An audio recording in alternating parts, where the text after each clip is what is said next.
Easy now. Papa got things making headlines. Come down. Ooh, you make my high come down. Always tripping when you come around. I'ma have to cut you off, like right now.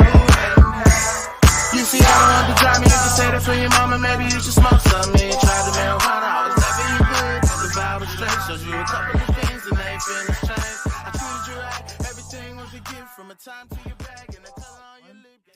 Welcome to the Seahawks Man-to-Man podcast, powered by The Athletic. Shout out to the company. My name is Michael Sean Dugar. I'm here with my co-host. I won't say his name. I'll let him do that because when you wear those type of glasses that he's got on, he gets to introduce himself. You guys can follow me on the tweet machine at Mike Dugar. That is MikeDugar. Shout out to Elon Musk. I'm still verified on there without having to pay. Feels great. Shout out to all our YouTube viewers. Seahawks Man-to-Man on YouTube is the channel. That's man, the number 2 man. On YouTube. Chris, my sunglass wearing brother, talk to him. Yeah, what's going on, everybody? It's your boy, Christopher Kidd. Be sure to follow me on Twitter at CKIDD206, and that is CKID206. All right, regular season finale. It is here. The Seahawks are going to host the Rams on Sunday, and our number 1 podcast guest is on the line with us. She, of course, covers the Rams for The Athletic. Jourdan Rodrigue is on the line. Hey! And she's got glasses on too. Oh, that is dope. Oh, she must have read our minds. This is amazing. I've got glasses and a glass. Come on now, man. Yeah. Behind the scenes. I had to do that, guys. I was like, oh, I'm going to do it while I'm off stage here and surprise them. That was perfect. Matt Barrows doesn't do that stuff. I bet you. Out to Barrows, man. Oh, yeah. I have my fake reading glasses on to annoy Chris. Sick. Because I am not visually challenged. This man has a problem. I cannot see. They're looking and a I little have cloudy there, Mike. They're looking a little like they gotta hit a little bit of the polish there. Yeah. Here we go. I go with these instead. There we go.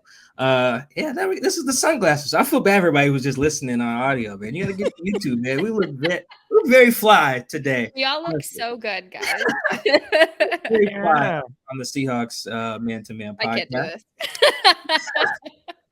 I'm gonna do it the whole show. Watch. I'm gonna see how long I can last because I'm not gonna lie. These aren't clean either, so I can't really see out the right side too well. And I got this bright ass ring light behind me as well, so this could be a struggle. But Jourdan, welcome back to the show, our number 1 podcast guest. How are you? How are things in Rams land? About the same, chaotic, messy, existentially hurling toward the edge of a cliff. Other than that, pretty good though. Wow. Existentially hurling towards it. That might be the. Could we fit all of that in the title of the show? Probably. Hurling toward. Wow, that's a lot. The Rams are not doing great, but you're covering Baker now. That's got to be interesting, right? New little storyline in there. New storyline, right? And what was it? Week 14, brand new storyline. Mm-hmm. It's very rare when that happens. I mean, the Rams did it last year, but for obviously positive reasons when they brought in Eric Weddle in a very different context of what they're trying to accomplish. And then brought in Baker Mayfield, got to cover a really fun Thursday Night Football comeback win. Got to cover a really fun 50 burger on Christmas Day. But it's kind of, they're sort of looking to find the mean with him. They're not looking at outliers. So games like that where, it's very clear that it's an outlier in terms of the Las Vegas game. They're not really looking at that in terms of how they're evaluating him. They're seeking the mean. So how is he doing on a consistent basis? What is he like behind the scenes? How is he practicing? Because I can imagine like a lot of when he seeks out, a new contract in free agency this spring, a lot of that is going to be most important, I think, to teams in terms of intel, like how does he learn? How does he prepare? How is he with the coaches and what is he able to condense in a very limited amount of time and process? And I think because you're not really going to get a full picture of what he can do on the football field when he's sort of dropped into this offense. And then he's also game planning at the same time as learning the playbook. So you're kind of seeking like just the average, the mean with him right now. Chris, you want to stay on Baker, or are we going to jump to predictions first? No, we know how we do it, man. We done change things around. Let's go ahead and get game predictions because the last time these two teams faced off, the Seahawks got the win. It was a lot closer than I think everyone expected. Seahawks got the dub 27-23, but now the Seahawks are 6.5-point favorites at home again. I know, right? Against the Rams. That shows how much faith they have in Baker Mayfield and that defense of the Rams. Not very much, clearly. So, Jourdan, to kick this thing off, who gets the W? Will the Rams cover this time? What do you got? I could see them covering for sure. I mean, they've covered okay, I think. I mean, you guys, I don't track as much of it, but like I think they've covered okay the last couple of weeks, or like since the Baker era, I guess, began. But I think the Seahawks will win. Like I said, the reason I'm saying that is because I have not seen proof this season that the Rams can win football games on a consistent basis. But there is a little edge to it. It's Bobby Wagner's return home. You guys saw the last time he played against Seattle, just how important that was to him and how much his teammates will go to a battle for him, regardless of the circumstances of their own season. So I think those types of things, that's relevant, right? That's pretty important. So I think, there's going to be a little extra juice there. It's going to be a great environment. The Rams are pretty much always on a silent count anyway, so I don't know that factors in as much, but it is going to be interesting. I still think that Seattle wins this game. Well, give us a score. Don't be out here predicting a win and not giving a score, Jourdan. You know the drill. I aggressively closed my glasses. You guys know this is my least favorite part of your fantastic show. So I think the Seahawks are going to win. Yeah, let's go 28-21 because I think there's going to be a defensive score from the Rams in this game. Perhaps some sort of catalyst forced by Bobby. We'll see how it goes. But the last couple of weeks, they have been taking the ball away pretty good. So we'll see how it turns out. So that would be fair enough. That would Does be that cover? I don't know what that would be the Rams not covering, and that would be the over. So that would be Seahawks minus 6.5 and the over for ours. So I really just probably got it really wrong. Yeah. Gamblers there. Hold on, real quick, Chris, before you go, I have to ask you. I saw this. I saw somebody tweet this, and when Jourdan mentioned silent counts, now I'm curious. Were both the Rams and the Chargers using silent counts on Sunday in the game at their home field? So it looked like it. I don't know for sure, but it looked like it. But the thing that's interesting, I mean, you guys know, Mike, you've been to SoFi, it's a really loud stadium. It's literally built 110 feet underground, the playing surfaces. So even the reverb from what they're doing inside the stadium, it's so echoey, and the sides are open, but it still contains noise because of the way that it's architecturally built. So it doesn't surprise me. I think that the Rams players and Sean McVay, for the first time since that thing was built, expressed their irritation about having to be on a silent count, even when the crowds would look a little bit more even than what, some social media posts would indicate. And I think that's super interesting and maybe something they think about in the future, because when they were hemorrhaging offensive linemen, you were down to one guy who knew the silent count cadence, and he was a scout team player. So it was not good, not a good scene to be in. So I think I wonder if that kind of gets revisited in terms of some of the acoustics management this offseason. Yeah, that was fascinating. I was like, dang, both teams at home in theory? I think it was Mitchell Schwartz tweeted that. He does. Yeah, yes, I think so. He knows what he's talking about. So right. All right, Chris, you're up. I'm up. I'm going to take the Seahawks getting the dub. We're going to go 24-20. I think the Seahawks are going to get it done. The Rams cover. Look at that. Yeah, so the Rams cover and the over. Yeah, I think the Seahawks will get the win. Man, it does scare me, though. Bobby played Hercules, and they still lost. I don't know. Maybe he goes Superman. Superman's greater than Hercules, you guys would say, right? I don't know, man. I think Hercules is like a Greek god in theory. So. Superman's not even from here, and he's a god. He's invincible, damn near. It's just kryptonite, man. Yeah, perhaps. Yeah. So So the thing is, it really just comes down to what can Bobby do? Last time the Seahawks had an opportunity to close it out, Geno marches down the field and beats Jalen Ramsey for a touchdown. That's ball game. It might come down to that again. Can the Rams get that fourth quarter last 2-minute drill stop? I'm going to say no. Go Geno.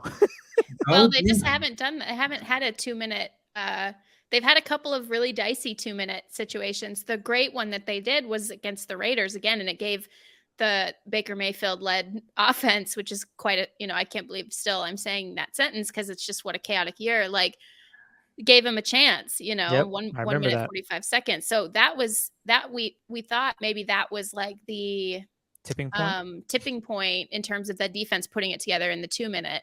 But they've had some issues, including Geno, Tom Brady. Like they've just had some problems in that regard on defense. Yeah, All right, Mike. Geno Smith and Tom Brady, the 2 minute kings. I always think of them in the same breath, frankly. I think the Seahawks too. I'm gonna go under though. I have faith in NFL defenses this year. Maybe that's just misguided, but yeah, I think 21-17. I think that's the Seahawks or the Rams covering. Never gamble, by the way, folks. Do not gamble. It's bad. And that is the under. The under was 41.5. By the way, that's okay. The line on that. Yeah, I'm a big over/under guy this season. I don't hit them when I allegedly bet on them, but yeah, anyway, I'll take the Seahawks. Take the Seahawks in this only because I'm kind of rooting for just like a weird postseason or post-game scene where they win the game and don't know whether their season's over. They'll have to go find TVs to watch the Lions and Packers. Yeah, and how that's going to go. Are they going to watch it together? Everybody just goes home. How does that go? That should be kind of fun. They should have like some sort of a meal set up for them and like some drinks so they can sit there and watch the game and watch how their fate turns out. Like stress balls, probably. All the maybe some gummies, like just to be real mellow. It's a weird situation the Seahawks are in, and we'll get to the Rams more, but it's just such a weird situation because the game will end probably about 4:30-ish local time.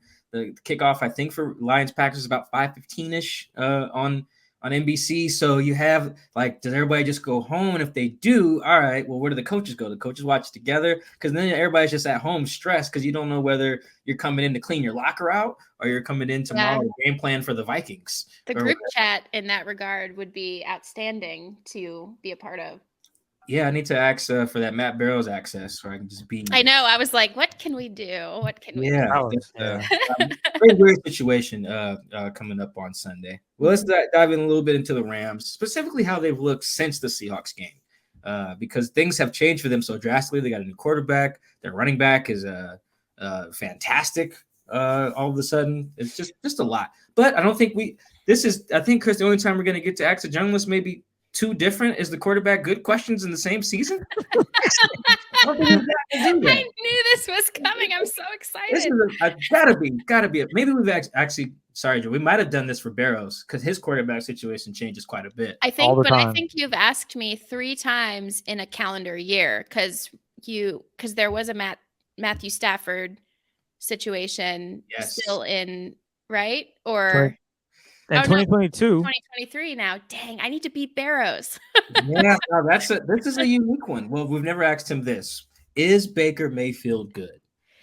I think that he is a work in progress, but I don't know, Jourdan. Look at you. I don't mean it as a criticism. I know I got real serious all of a sudden. Mike almost spits out his drink. I think he's a work in progress. I think he's been through a lot, and as you see sometimes with quarterbacks, that sticks with you, and you got to find the right situation sometimes. And I think he is a quarterback who does need the right situation. That doesn't mean he's a bad quarterback. Look at Jared Goff. He found himself in the right situation, and he is playing within that system extremely well. And they're not asking him to play outside of that system. And I use that comparison because I know what one of your next questions is going to be, Mike. But I think like it's fascinating because what they're asking him to do, it's all in tandem with the type of defensive structures they've played down the stretch. They've played teams largely, Las Vegas aside, and again, that's a total outlier game because that was insane. And he was there for 40 hours before playing that game. But every single team they've played since then has a philosophical foundation out of the Fangio system. And that was always going to be the stretch they ended on. And now within that system, as we know very well, you have to be really patient. You have to be really, really excellent in taking your check downs. You have to get the run game going. You have to take little bites out of the defensive structure and take essentially things that quarterbacks hate doing, which is the underneath concepts, the quick game, things that require them to stay very, very disciplined and lack aggression and almost like, and you can't make any mistakes against defenses like that because of the way that they're structured. And so that's been an interesting case study for me for Baker Mayfield, because he came into the Rams with he was taking those types of passes. Again, as defensive structures have changed over the league, he came into the league throwing those types of passes, the 5 or less air yards passes, the check downs, the quick game. He was doing that at a 10% higher rate than he ever had in his career. And again, it correlates to the way defensive structures have changed across the league. But he was missing throws, or he had an off-target rate of 11.5%, which was also the worst of his career. And it was 33rd out of 36 qualifying quarterbacks. Ooh, and so the Rams are like, all right, so we know that this is where you've struggled this year. We also know that this exact scheme is the way that we have to try to beat these teams down the stretch. And when he's hit those throws in the game against Denver, he had 18 of his 28 dropbacks were of 5 air yards or less. And he was perfect. No off-target throws on any of those throws. And that was really notable because that was him applying the things that they had asked him to do and being very disciplined within that process. But then, you go against the Chargers, and again, he's got nine of those, 9 of his passes were dropbacks of that variety in those parameters. And again, he had an over 11% off target rate. And then he says after the game, like, he's really disappointed about that because he knows that's exactly how he's being evaluated right now. So it's a really interesting case study to watch because you can see him really working to figure it out in real time, except he doesn't have a lot of time to do it. And so I think all of that context should be applied to Baker as we know him to be right now, because I think he's sort of entering this new world where he's figuring out what he needs to do, not just to be a successful quarterback, but to fit a system that is predicated on playing defenses in the way that is necessary in the modern league. All right, Chris. So what do you think? What's the summary there? Is he good or no? Should I say? Basically, you're like, wow, you could have just said yes or no. I liked all of that context. It sounds like Jourdan was pacing herself to say no, but then hedged it by saying, you know what? You'll he's never know what I think. In progress. Okay. He's doing some good things. He's got some decent numbers. Yards per attempt stuff is okay. EPA per dropback stuff is okay. Not throwing a lot of touchdowns, but I mean, how many are you going to throw to, what's number 19's name? Brandon Powell. Yeah. Oh, Brandon Powell, Ben Skourneck. Skourneck is 18 and he's out. He's another receiver who's out. Look at that. Yeah. Yet another missing starter. They're up to 11 missing starters, by the way. That is insane. The whole team. That's the whole lineup. That's 11 guys. Wow, that's rough. Yeah, how many touchdowns are you going to throw to Tutu Atwell and Van and Brandon Powell? Probably not a ton. So yeah, he's doing some okay things. One thing I did notice when I'm watching the Rams, which I did on Christmas, I did against the Packers, and I watched the film of the Chargers game. I was like, dang it, they're under center a lot. Let me look. I was like, oh, well, since week 14, Baker leads the league in under center rate. There you go. How about that? Yeah, almost 60%. There you go. Eyes match the film. That's of quarterbacks with at least 75 dropbacks, just in case anyone looks that up and says that I'm tripping. So I filtered it a little bit. Baker's way ahead of second place, which is Sam Darnold at 49%. So it's almost 10% higher than the guy in second. So that's a lot. I was like, damn, how's that compare to Jared Goff back in the day? Well, let's look. So 2017 to 2019, I did filter out the 2020 season when Sean just punted Jared Goff to Detroit. Jared led the league those 3 years at 58%, 57.9, which you guys catch my drift. So that led me to think, all right, he's ditched the Sean McVay's ditched the Stafford thing. Is this basically just the Jared Goff offense that they're running again, Jourdan? Or is this something a little different? The Jared Goff-ish was accurate, actually. No, that came off. It was nice. That was very nicely done. Yeah. Yeah, it is. I mean, it really is, especially right down to a running back, a single lead running back, not a committee or whatever the hell they think they were trying to do over the last 3 years. But a lead back who is carrying a heavy workload. You're running a lot of diverse things within that construct. This is the Jared Goff offense. And it really is. I mean, it's not a fluke. They're leaning back to some of the fundamentals and foundation points of the system. With Matthew Stafford, you can make every throw. So Sean McVay is like, all right, so we're going to go ahead and make every throw. And of course, the receiving core also has a lot to do with that, and who's out and who's in, and the way that some of that play action, the boot action, alleviates the offensive line that is still embattled, although playing a lot better these last few weeks. And I think the two are correlated. It's all kind of goes hand in hand, but it is absolutely 100% accurate that they are running concepts that I didn't see a lot of in 2021 on their Super Bowl when Sean McVay and Matthew Stafford spread everything out and just dropped back every single time. I mean, Matthew Stafford, up until like the middle of the year, was running the least amount of play action that Sean McVay had ever run, but he was still getting explosive passing plays at the highest rate in the league. So it was like, they don't need it as a crutch. And I almost felt like part of that was, here I go, I'm going to be all galaxy brain here. I feel like some of that was psychological, because I have talked to you guys about this before. Sean McVay is like such a hard on his sleeve play caller. So if he's overcorrecting psychologically out of a situation that he was not a fan of being in by the time Jared left, and then he has a quarterback who can not only spread the ball out wide and cover all of the distance in that regard, some of the empty sets they were doing, but also can drop back and make every throw and do some of the trick shots and the arm angles, and is processing. And Sean McVay is basically like, it's like his revenge bod, right? Like he was basically like, well, I can do this, so I will. And so I think that that was a really interesting dynamic. But now they realize, I think one of the biggest lessons this team is going to take from this season, because that stuff's working with Baker. And Baker, as I think you need so much context with where he's at right now in terms of his skill level, he also is not a quarterback who can make every throw the way that Matthew Stafford can. So I think that that's where you're like, okay, so can't do that. So automatically not going to try. So now go back to the foundational fundamental principles, including leaning on the run game more, because you'll also notice that when some of it was due to injury, but you'll also notice that in 2021, the Rams would just go away from the run game like that. Like, didn't matter if it was working, didn't matter if it was hyper efficient. That's it. Done. Scripted drive. That's it. Matthew Stafford throwing it around the yard. But they can't do that with Baker Mayfield. So you have to be more balanced, basically by desperation, which I think is so fascinating. The sport is so weird. And it's like, it's like the meme, like men would rather go back and rely on the 2017 Rams offense than go to therapy. You know what I mean? Like, it's like, yeah, all of those tweets are so funny. Like, men just, I think it was one recently, like men would just sit around and name random old tight ends or something like that. And it's like, right. Yep, they will. All right, go ahead, Chris. So I know Mike's going to get into the run game, but I'm also curious, since the last time the Seahawks played the Rams, John Wofford was the backup quarterback that was filling in, and they were able to run the ball pretty effectively.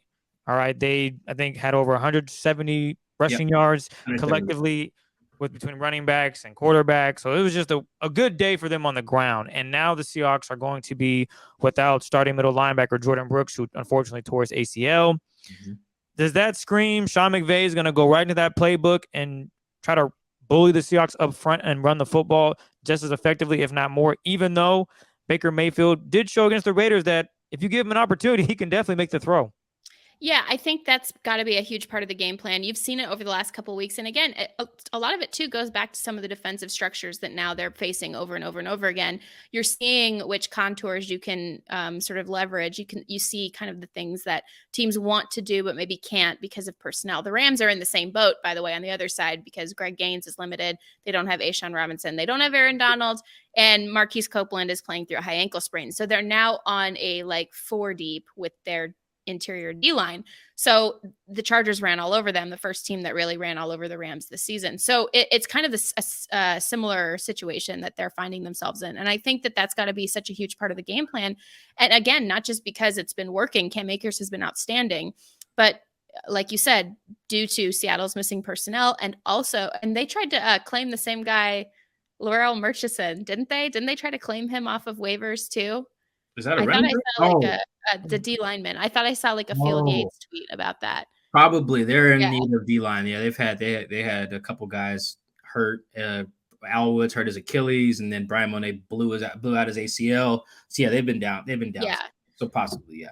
And for the first time since the Sean McVay era began, the Rams are in prime position on the waiver wire. So, so it's got to be a huge part of their game plan. It's got to set the foundation point for what they do in the passing game, because, like I said, they are limited now in the passing game in terms of what they can do. But I also expect to see a lot of different concepts. Like, they kind of what it always tells me what Sean's going to do against a certain opponent, because he goes away from certain things that are working. So, like, they used Ben Skoranek as a fullback a lot against Arizona, and it worked like crazy well. And then he went away from it for like 3 weeks, and then he brought it out again against a team he really wanted to beat. And then, it's just kind of, so stuff like that. Like, I think you're going to see a lot of sweeps and Brandon Powell and some of those double back sets, because mysteriously those have vanished over the last couple of weeks. And I think you're just going to see a lot of just misdirection and differentiation with what they're doing in the run game, all behind Cam Akers. Poor Brandon Powell. I think there was a snap against the Chargers where he has to like block Joey Bosa. Joey Bosa. Yeah, they asked him to do like the Robert Woods stuff, but he's about half of Robert Woods' size, but he has all of the tenacity. Like, this dude is awesome. He's one of my favorite players to talk to in the locker room, because he is all gas, no brakes. Like, it's crazy. And he loves doing that stuff. And I'm kind of like, all right, well, because he's their kick returner too. So he seems to appreciate contact. Yeah, you have to be that type of guy to even tell the coach you're gonna even do that. Yeah, because exactly. I don't have the clip right now to put it in the show for the YouTube, but yeah, it's basically he's one-on-one with Joey Bosa, and Joey just shoves him out the way and tackles Cam. I was like, who is 19? Why is he blocking Joey? But it's like, yeah, sometimes you got to do it. Like you said, in this scheme, it's usually Robert Woods or Cooper Kupp making those blocks. I want to shout out Cam Akers here, who I didn't think would even be on the team at this point in the season, like a month and a half ago. But from weeks 1 through 12, that's before they played the Seahawks, he was like 50th in rushing yards. He was actually dead last in yards per carry among qualifying running backs. Didn't have a lot of first down runs, only 15 of them. Like, he's just not a productive dude. Didn't seem like he wanted to be there. So from the Seahawks game on, Cam's 4th in rushing yards. He's up to 4.9 yards per carry, which is above league average. And now he has 21 first down carries, again, from the Seahawks game on. Only Josh Jacobs and Christian McCaffrey have more in that span. Like, he's just turned it up. So the question, Jourdan, is what's gotten into this guy? It's good company to be in, I think, for sure. So a few things. Like, this has been kind of a complicated situation all year, and I think a couple of things changed. And one is they tried to trade him and they couldn't, and then he came back into the facility. But as he did come back into the facility, they also adjusted who was taking over sort of the lead in coaching the running backs. And Thomas Brown, who is the assistant head coach, who was coaching tight ends, he moved back into sort of an expanded role, coaching the running backs. And it coincided too with Rashad Samples taking a job coaching receivers and coordinating the pass game at Arizona State. Shout out to the Sun Devils. We are so bad always. But not now, because I like the recruiting class thanks to Rashad Samples. Anyway, I digress. I'm not going to go on this tangent. But so when that happened, there was a lot of clarity, I think, in terms of a veteran coach who Cam had a lot of rapport with coming back into the fold. Also, Thomas Brown, how would I describe him? Unfuckwithable. Like, pardon my language, but like, when he coaches players hard. And he is very clear, he's very direct, and he's very concise in his direction. And I think that when I would talk to Cam and I would say, like, what's the biggest difference in how you're feeling now versus how you were feeling at the start of the season, he keeps saying the word clarity. There's more clarity. I have more clarity of what my role is. And part of this situation too is he was in a committee. I mean, he comes back from an Achilles injury and he is rehabbing to get back on the field in a 5-month span, historic span of coming back from that Achilles. And he is of the sort of stature in terms of like his experience and his ability, his potential to be a lead back, but he's splitting carries with Darrell Henderson. And also the Rams are going away from the run game a lot. And they have some injury catastrophe at offensive line, and everything feels just really discombobulated. And so I think that having that sort of clarity of what his role was going to be, the Rams cut Darrell Henderson, having some of the clarity in that regard of what it was that was expected of him, and then not just asking during the week, but for him to do X, Y, and Z, but then actually doing it in a game instead of, hey, here's the call sheet, and then we're not going to call any of these runs. I think that also has had an impact on him. I think that he also is a really, really competitive guy who is going to do whatever it takes to make it very clear that this is the player he always believed he could be. Thomas Brown. Why does that sound familiar? Dude, is he the running backs coach in Miami? Offensive coordinator at Miami, and also former Georgia running back. That makes sense. That means he coached Travis Homer and DJ Dallas. And he had Sony Michel and is it Nick Chubb? Yeah. At Georgia, yeah. Brian Schottenheimer, former Seahawks OC, was on that staff as well, which is why Seahawks fans were so upset that he was able to be on that staff and not lobby for the Seahawks to take Chubb over Rashad Penny. That's part of the issue there. That is to say, though, does not mean Brian didn't try. He's not the GM, so he could have. That's a super tangent. That name just sounded so familiar. I mean, I went on a tangent about Arizona State's recruiting class, so I think we're okay. This is safe space. There's also a song by Fabulous called "Unfuckwittable." That's when you said that, I was like, that's got to be a song, and it is. So I wasn't sure. I was like, I always forget whether I can curse on this show or not. So I was going to play it safe. We had Chris. Was she our first guest after Tashawn? Oh, I was, because then you told me Tashawn, because that was after the Iggy Azalea. Thought we was at a cookout. Yeah, man. Tashawn thought you treated our podcast like BET Uncut. let it fly. It was fine. Mother F of this. Yeah. I was like, you know what, Tashawn? I'm glad you feel comfortable. This is great. Yeah. He was drinking too. Let it go. That was great show. But yeah. All right. What you got, Chris? Side note, also reminded me when we had LJ Collier on, dude was just going crazy. I was like, hey, man. Treated like the radio, and he forgot all about that. But nonetheless, I do want to flip to the defense, because the Rams defense it's been an interesting one, right? When the Seahawks first played them, red zone defense was scary, and it showed in the game, although the Seahawks were able to march down there and get basically the game-winning touchdown on that Rams defense. Since then, the Seahawks have kind of taken a step back. The last time they did score a touchdown was at the Rams in the fourth quarter, but that was kind of meaningless. The game was already out of hand, so the Niners weren't. I would say the Niners just playing prevent. If you score, cool. We're gonna get the onside kick. It'll be ball game. It is what it is. So they've been struggling in the second half of scoring touchdowns. Against the Chiefs, they didn't score any touchdowns. It was just field goals. So rough. They did score a touchdown later in the game in the fourth quarter, but they just struggled. So the Rams defense ranks outside the top 10 in goal-to-goal defense and outside the top 20 in the red zone efficiency since the loss to the Seahawks. Through the Seahawks game, they were among the best in the league in both categories. That's in the red zone and goal line. What has happened to this Rams defense? Obviously, Aaron Donald is not there, but hell, against that Seahawks game, they looked okay. So what's going on the D line, you think, or just the defense in general that's allowing teams to just be more successful in the red zone? Yeah, I think what really helped them early in the year was how outstanding their D line was playing against the run.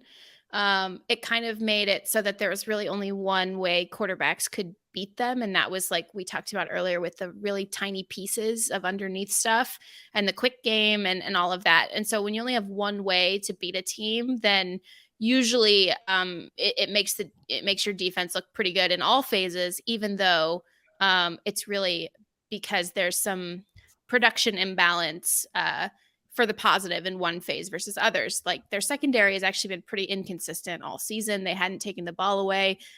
They were consistently moving up and down between the teens and the early 20s in DVOA in terms of pass coverage.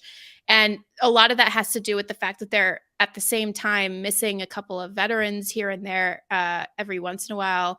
And there wasn't like a consistency in snaps or anything like that. But then also onboarding two really young players, rookies, Darion Kendrick and then Kobe Durant.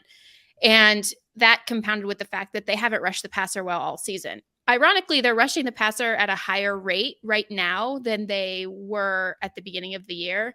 But a lot of it's because it's like, who the hell is that guy kind of blocking? It's kind of like Michael Hoyt, I think, deserves a role in the rotation at this point. But it's basically been like very unsure of what guys' patterns and tendencies are because they literally would not be playing in a normal year. So it's been interesting to see. But to the point, I think the rush and coverage issues, they were going to compound at one point if you stopped having such consistency against the run, and if you stopped having such consistency in terms of the concepts you're running in the front seven. And they did. And then now you've seen kind of where the holes are and where the inconsistencies are. And I think that's really shown up, especially in those compounded spaces over the last few weeks. What number is Michael Hoyt?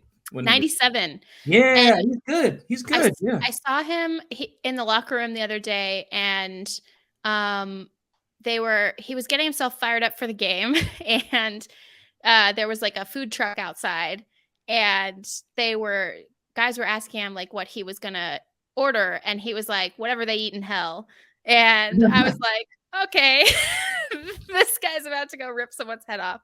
And he's been really fun to watch. He just started playing outside linebacker like 5 weeks ago in his entire NFL career. And he's 310 pounds and 6'2", but he also plays gunner on special teams because he's really, really fast. So what? Yeah. And they tried to kick a punt to him. One team tried to kick a punt to him this year as try to like mess up the Rams special teams. Little did they know that this dude is insanely fast. And so he returned they kicked it. So you know how like the protectors and everyone, they're like lined up like 15 yards ahead of the return specialist on either side. Mm-hmm. So they kick it to him. So he's already got a 15-yard head start out of the end zone, and then he returns it 22 more yards. And like it was like a runaway train. Like guys were just bouncing off of him, and it was really funny. But yeah, so he's been exciting. I think he deserves a spot in the rotation. Kind of like what they did with Morgan Fox a couple of years ago. But other than that, there's some struggles for sure. Wow, yeah, no, because he pops off on film too. I was like, what number is he? I was like, please be 97. 97, yeah. He's doing good. So from the Seahawks game on, I'm pretty sure he wrecked the Seahawks in that Seahawks game too. From the Seahawks game on, looks like he's 23rd in pressure rate. I filtered it a little bit, but for some reference, that's higher than Quinnen Williams, TJ Watt, Greg Rousseau, Chenna Nwosu, like Josh Sweat, Bradley Chubb. He's getting to the quarterback at a pretty good rate for a dude that big. Yeah. Who, like you said, hasn't played. Good for him. And they're doubling now because there's no Aaron, right? So, and there hasn't been since week 13. So now what they're doing is they're just assigning blockers differently. Now Leonard Floyd is acquiring a lot of blocking attention, whereas Michael Hoyt's getting a lot of the ISO stuff. And then they're not really having to double anyone in the interior because Greg Gaines is really good against the run, but he's not necessarily known as a pass rusher. And he's been really their only guy left in there. So, and then he's got a shoulder injury now, so he's been limited. So like Michael Hoyt has been capitalizing on his opportunities as well, which I think is a sign of good growth from him. What you got, Chris? All right. Well, on that note, I do want to look at, you said the DBs have been struggling a little bit. The Seahawks haven't been. Yeah. Okay. I like that. Inconsistent. Something the Seahawks know quite a bit about, especially on offense. Mm-hmm. We know that you have the Seahawks winning 28-21, but I think the secondary is where it's probably going to make or break for this Rams team. And you look at what DK did not do last week. He had a rough game, just all around. Sauce Gardner played pretty damn good. He made his case for being Rookie of the Year. How do you think Jalen Ramsey responds after obviously giving up that game-winning touchdown? I know Jalen probably hasn't been as vocal maybe just because of how the season has gone, or maybe he has been. Obviously, you were around that team a lot more. But how do you think he's coming into this game, and how do you like that matchup between DK and Jalen? Yeah, I don't think any of these guys want to finish with a sour taste in their mouths, but I think that one's always going to be fun, right? No matter what happens, who wins, who loses. I like the other. So let's see, what was it? I think it was 2020.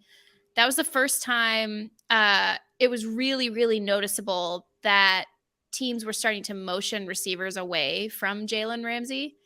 And one of the first people he publicly called out for that was DK Metcalf. And not necessarily DK, but like the coaching staff for motioning him away from sort of a one-on-one matchup.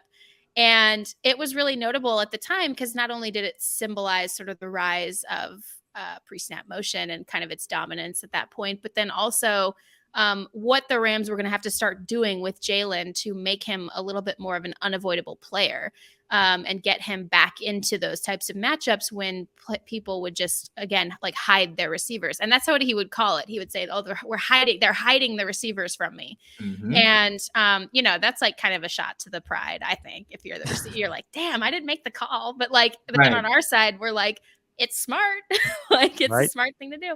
So what I think is interesting is watching what happens now, because that last game, they motioned DK away from Jalen again on one of the snaps, and Jalen like waved at him or something, like he said, come back over here or something like that. And you could just tell, because that's the game that they're in right now, is like some of that pre-snap and at snap manipulation that they're doing. And I think that's so much fun. It's added such a fun layer to this game. And I think over the last few weeks, Jalen has really, I think he's made it through this sort of, and I don't even know if I'd call it a slump. He gave up touchdowns in key passing situations, which is not good. You cannot do that. But he also, like I said, he's like a high volume snap player. So he's got to do 5 different jobs and was doing 4 of those 5 jobs really, really well. And then was also giving up touchdowns in key passing situations. So like, that's what people see and that's what people remember. But now he's doing all 5 out of 5 of those jobs, more close to the level that I think we're used to seeing. So I think it'll be really fun. That's all I need to hear, baby. It's always fun. Excellent.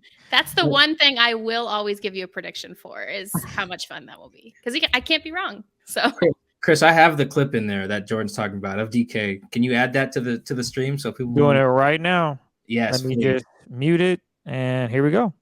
Yes. Oh yeah. Yeah. Look at Jalen. He's up. He's like, dude, where you going? Where you going? Buddy? Yeah.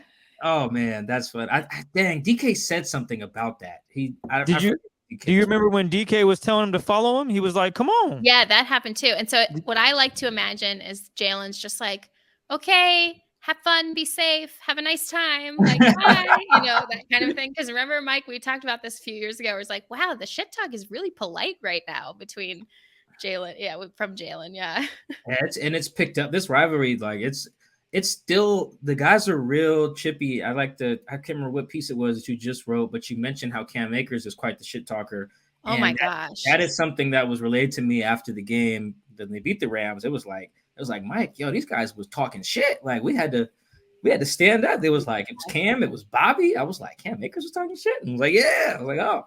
Cam, like the linemen tell me, and I'm kind of working on like a piece on this, but I probably can't use like half the words that are said, but like Cam, he like chats to himself between snaps. So like the Seahawks players maybe think that it's directed at them, but I could almost guarantee you that it's not.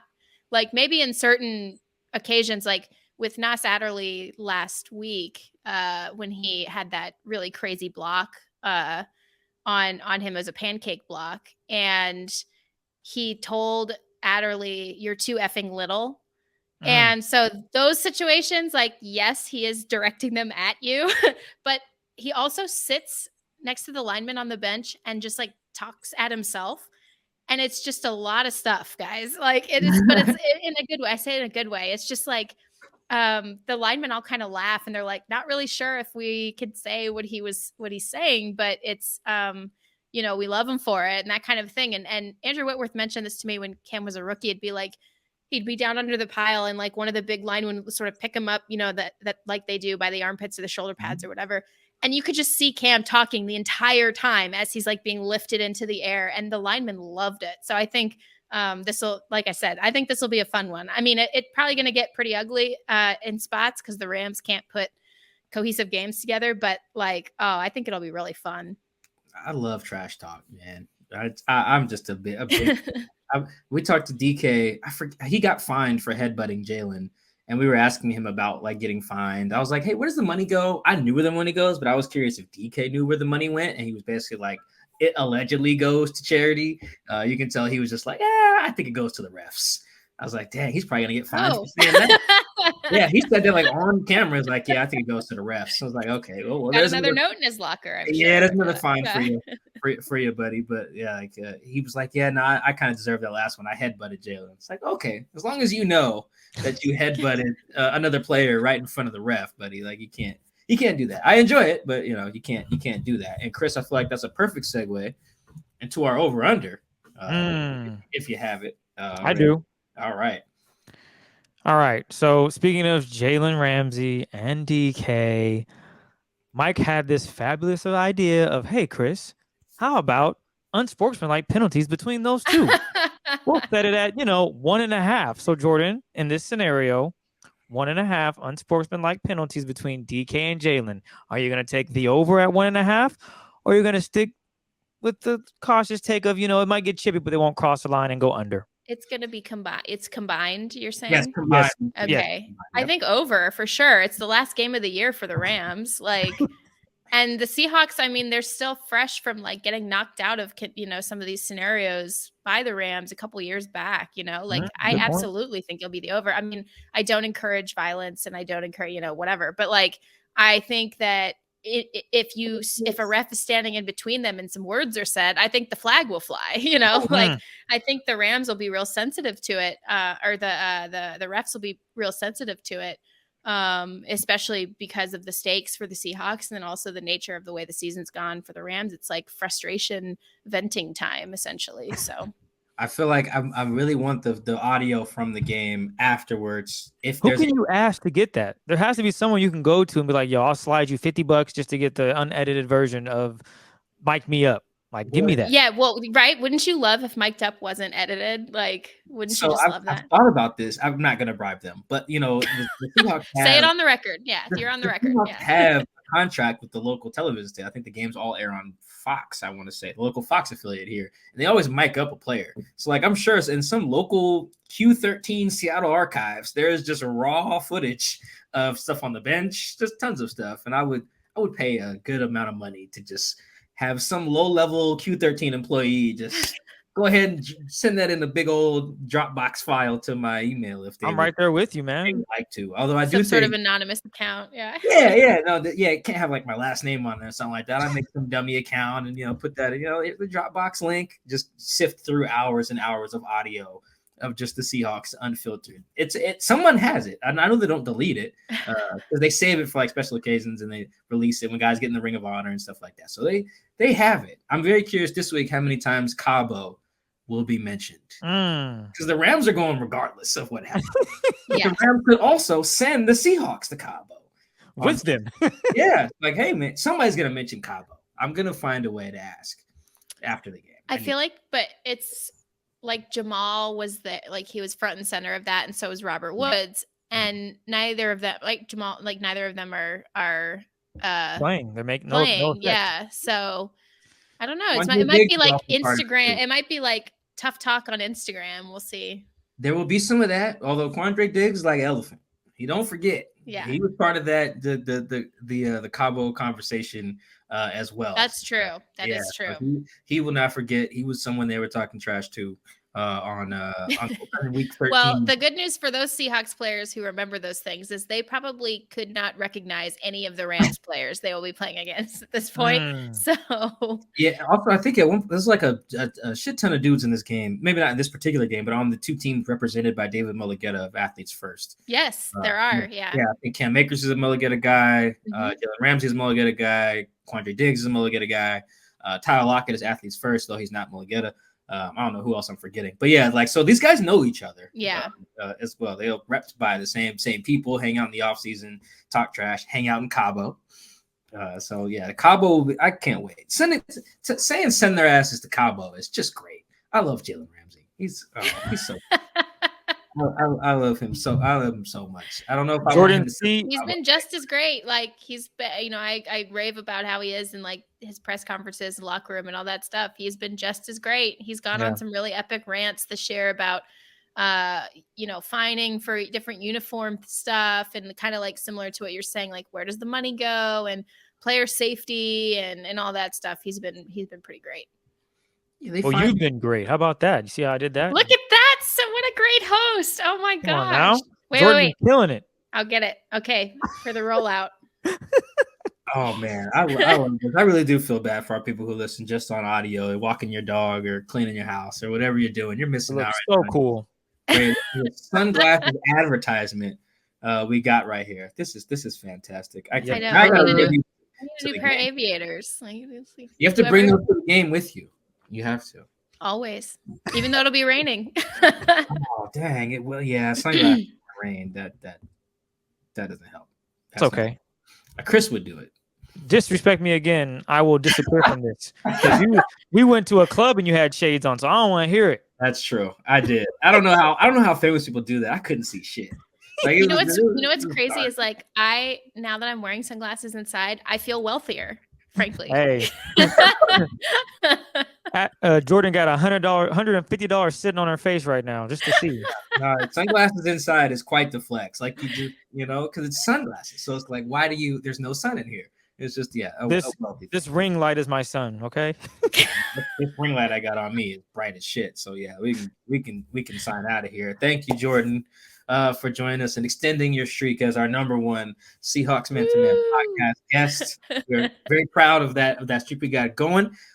Thank you guys for tuning in to the Seahawks Man to Man podcast. Again, powered by The Athletic. Shout out to the company. I am verified on Twitter. Thanks to Elon Musk. Thank you. Chris, what you got for us as we head out? I'm not verified. Don't think it'll ever happen. They don't know who I work for. It's all good. It's all love. You guys can follow me on Twitter at CCADD206 and that's CKid206. Below me, I got the legendary Jourdan Rodrigue. Jourdan, sign off. Hi, guys. Bye, guys. You can follow me on Twitter at Jourdan Rodrigue. Always a blast talking to you guys. This is my favorite. I wish that both teams could be good at the same time so that we could talk like into January, into February. Alas, but I dream. I definitely hope you guys have me on in the offseason. We could talk about whatever crazy, chaotic stuff the Rams have cooking up their sleeves next. Oh yeah, we will. We're gonna our offseason should be fun. You're on our list. We're gonna extend the streak. Where am I on the list? That is to be decided. Classified information. Just like listen, I don't care. I could be at the bottom as long as Matt Barrows is one below me.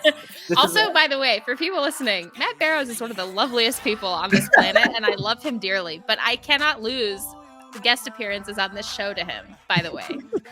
All right, Barrows. You gotta hope now Matt's gotta be rooting for the Seahawks to get the 7th seed in the Niners fault and get into the 2 seed. So that will be our week 19 wild card matchup. But until then, thank you guys for tuning in. We'll catch you guys later this week with our week 17 standout plays on Friday. Peace.